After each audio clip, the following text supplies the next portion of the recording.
how to create a high-performing YouTube channel for your business. Let's get into it.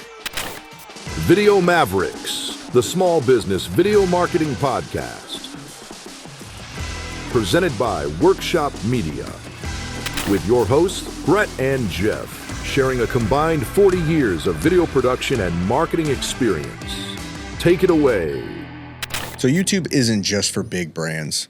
It's not just for influencers and content creators. YouTube is a powerful platform, right? It's an untapped gold mine, if you will. And it's owned by Google. So, I mean, we could end the podcast right there. That's why you should be doing like it, subscribe. Goodbye. Yeah, I mean, YouTube is extremely powerful for a number of things. It is obviously video centric, but we're going to get into how to make use of it to drive business goals. So why is having a YouTube channel, a high-performing YouTube channel, valuable for a business owner? Well, YouTube doesn't have to be a dumping ground. So a lot of businesses may look at it as, I created some content, I just threw it on there because somebody said I'm supposed to throw it on there. That's what I'm supposed to do, right? And they're not looking at it as a lead gen machine. They're not looking at what it's capable of on the back end. They're not looking at how it integrates into their website. They're not looking at how their customers might be on there and how to reach those people.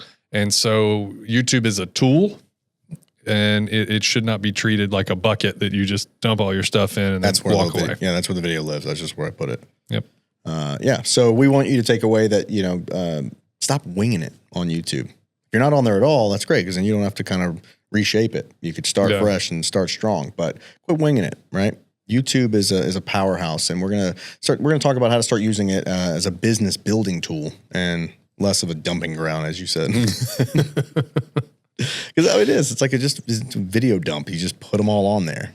And if we weren't speaking to small business owners, there's something to be said for just going extremely high volume. Just put the stuff on there and keep putting the stuff on there, and eventually something's going to work. You don't have endless money. You're not making videos in your bedroom. Right. You're not doing gaming. Right. You're not streaming you gaming. That's not what this is. And there are YouTubers that have. And I said YouTuber. I guess I glanced right over that. There are YouTubers. Yeah, right. That's very different than using YouTube as a business tool. We're not suggesting that those two are the same thing. Well, our kids now are saying, "What do you want to be when you grow up?" A YouTuber. That's different. That's right? a new thing, right? But we're not suggesting go that direction. You may decide to as you start to see the great success you have on YouTube, but you may decide to become an influencer, right? Yeah. The internet's most successful cabinet maker.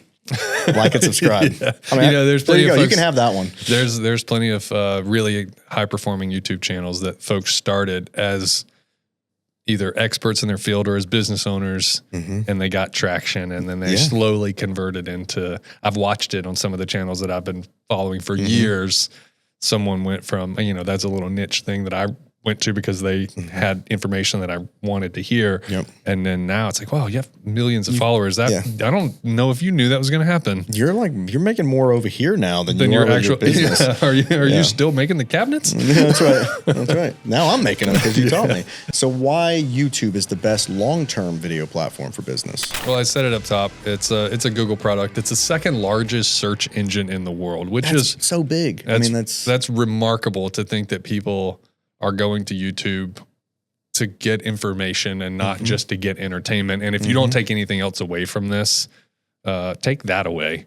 People are searching for information on YouTube, and you wouldn't dream of not having your business represented in a Google search.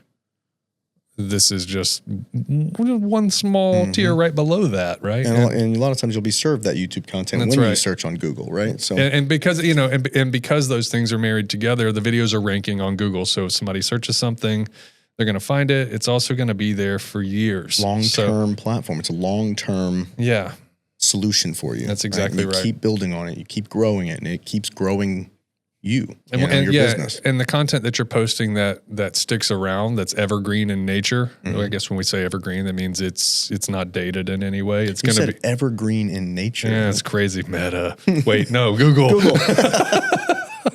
We're keeping that, dude. But it's that evergreen content, the content that's true today. It will be in 12 months. It will be in 36 months.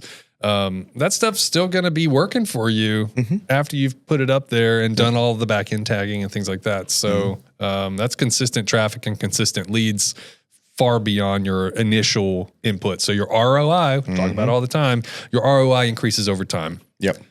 So it just being associated with YouTube, being on YouTube in itself is going to build trust, and it's going to establish authority because you're associated with this platform that is a household name. Yep. So I mean that alone, is going to help viewers get to know you, like you, and trust you before they ever buy. It's one of the reasons why people have, I could say at least personally speaking, why people even consider a social platform if they're not particularly interested personally in social platforms. It's because you need to be searchable, and people are looking for your business, and they want to know, hey, they do have a presence on this platform. Yep. Just by the nature of existing, you're getting the validation, right? Yeah, one step ahead of where you were, or maybe ahead of your competition potentially, right? Yeah, that's not a big leap to take. That being present on there could be the thing that makes a difference. That's exactly right. You being found by your potential customer. So why do most businesses that have YouTube channels, why do they fail? Kind of brought it up early on, and I piggybacked on it, but there's not a focus on what it does specifically for your business. So no goal alignment. You don't have a focus on strategically planning what you're putting on there. It's just random. And implementing. Like you said, just dumping content on there. There's no real foundation, right? Yeah. What are you doing with it? You said your focus, but also aligning to your customer. Your content could be very specific to your customer. Right. As well, So the point is not being focused at all and just using it as a place to house your content. That's right. Or being inconsistent with it. You get one here and you put something up, months later or next year or something. That's going to be a huge way for your channel to die. Yep. And there's also the case that you're putting up the perfect stuff, but you're not doing the title, the description, the tags. All of those things optimization, right? All those things that make it searchable, that make it easy to find, that make it so that you're not tucking your video in a corner and hoping someone happens to wander into the corner. Yep. You got to do these things to put a big billboard up to say, hey, it's over here. That's right. If you're not taking advantage of a content roadmap, as we like to call it, which is just thinking first before doing it. Don't find yourself going, I got a video, I'm going to put it up, and then being sort of, under the gun or like a racing against the clock to have another one made. And now your content could potentially be inauthentic or not as strong as your last piece of content. Think through the strategy of what you're going to put up, and then think through when you should put it up and how frequently, and, give yourself some time, right? Yeah. So if you get a piece of content made, maybe don't put it up yet. Yeah. The inconsistent posting, the concept of inconsistent posting, it doesn't mean that you have to be constantly nonstop feeding the machine. It just means that you need to have a cadence and a purpose behind how you're doing it. So your version of consistent might be a video a week or a video every 2 weeks or whatever that is, whatever you land on as you're getting going. Or it might mean one a day. But it shouldn't mean one today. Maybe I'll do one in 6 months. And then I'm going to do 4 more right after that because I'm kind of feeling it. And then it's dead again. It's much like the blogs, right? The website blog. Yeah. The last blog I saw posted was 2019. You're so motivated for like a little bit. 2019. This feels like we're coming from a place of honesty. The last blog on your site is... it's got cobwebs on it. So another way that business YouTube channels fail is trying your best at landing on a viral video, the next idea. Trend chasing. That's right. That is a thorn. So do like Brett mentioned, the evergreen content, the something that is you know what people are searching for. You're optimizing your channel with the right long tags and short tags and getting after what people are looking for and have your content answer that. Stop chasing the trends.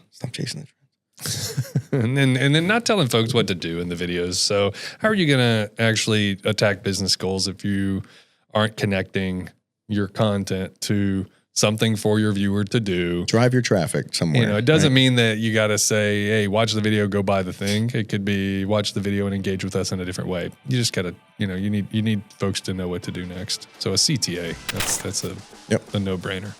Okay. How to build a high-performing business channel on YouTube. Yeah, I think number one is you need to kind of think about what is if this were a network TV show, your favorite show. What are people tuning in for? Mm-hmm. It may not be.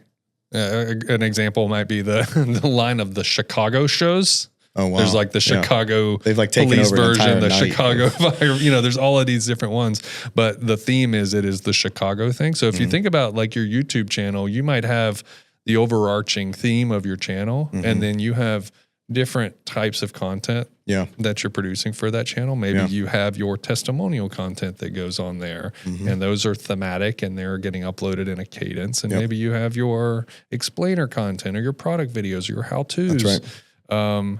It's just picking your niche, picking your theme for your channel, and running everything through that filter. You might say your YouTube channel is more like the network than it is your favorite show.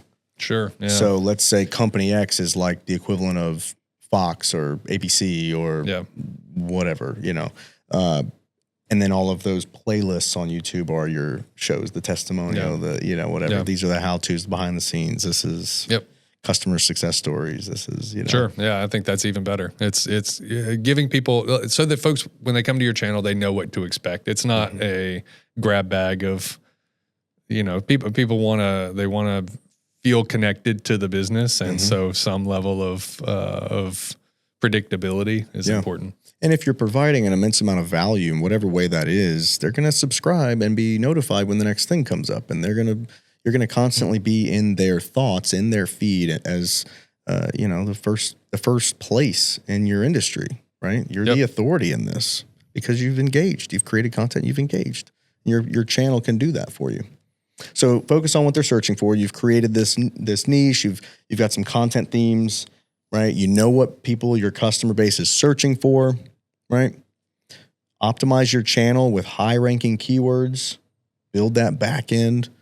That's going to help Google do its work and present you in the best search ranking. It's just going to kind of bolster your presence online. And there's other ways to sort of improve that search engine optimization too. Something like captions. That's basically making a text version of your video that hides inside of your video that allows like Google to crawl it and understand what your video is. We're not there yet where search engines can watch your video. I'm sure we will be, but we're not there yet. And so it needs that text in order to understand what, at a deeper level, what your video is about so that it can show it to the right people. Yep. It's also great for accessibility, right? For those that, that have a disability or whatever, that you're still able to connect with them as well. Your content is for sure is still valuable. For sure. That's a great way to do it. And YouTube will do it for you. If you don't, what we say is bake those captions into the video, it'll auto caption,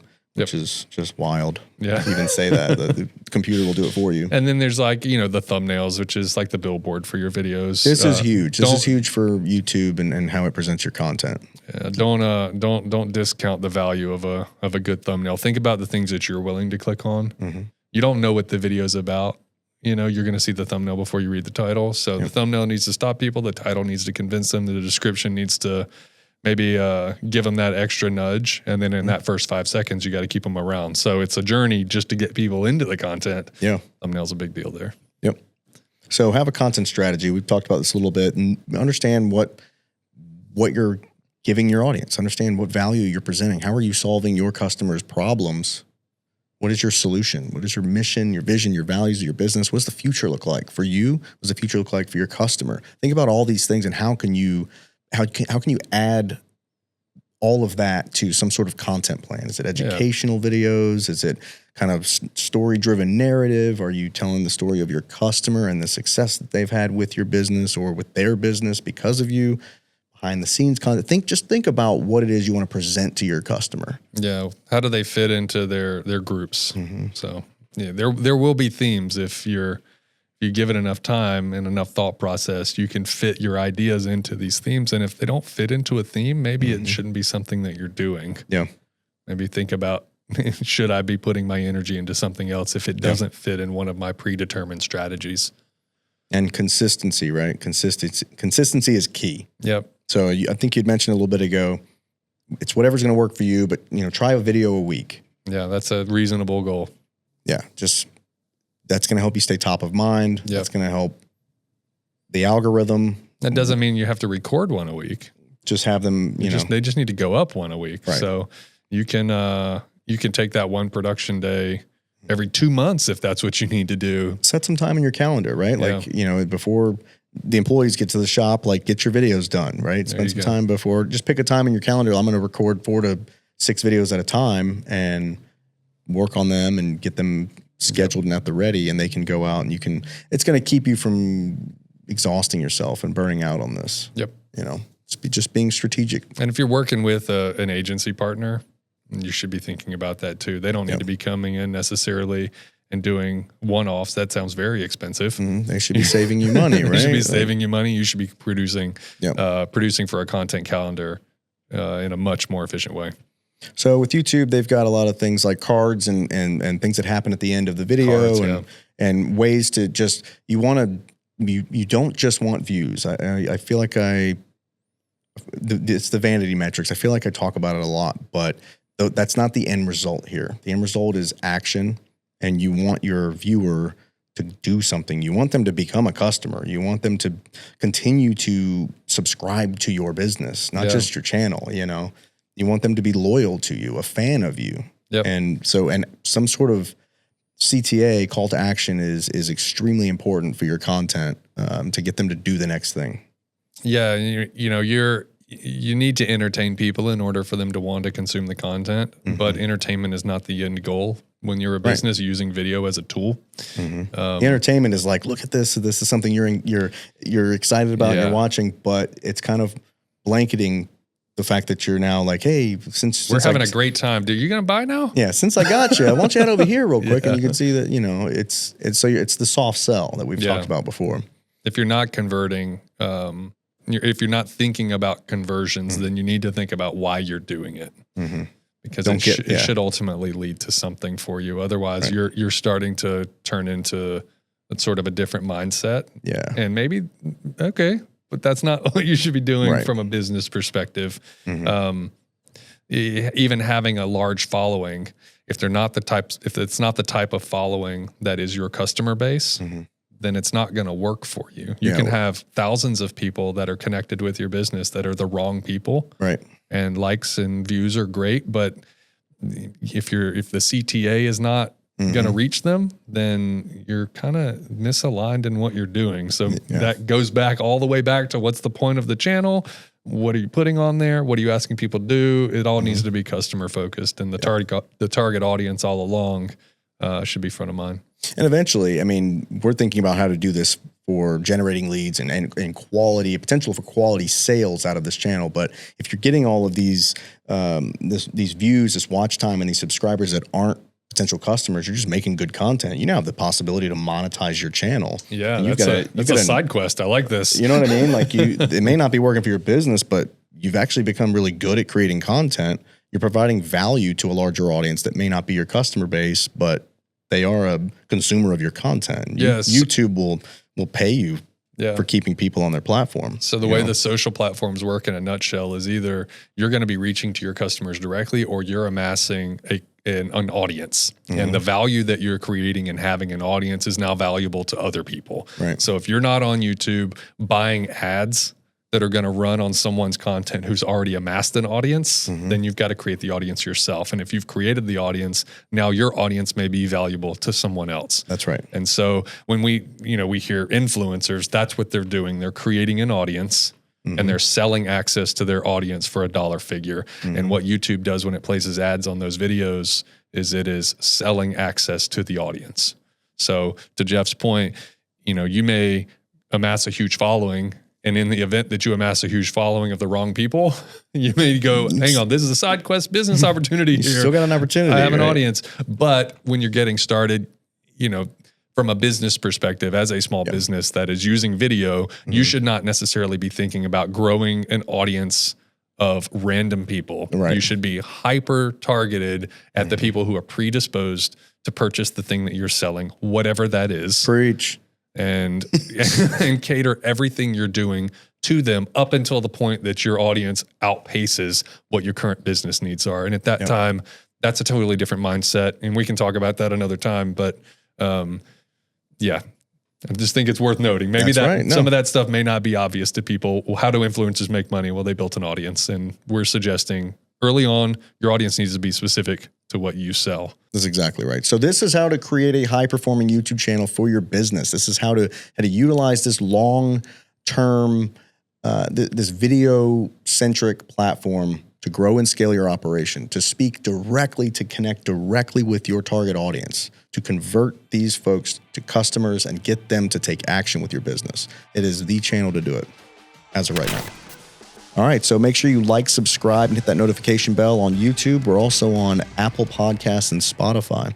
We drop episodes weekly to help small business owners and business leaders use video marketing to grow and scale their operations.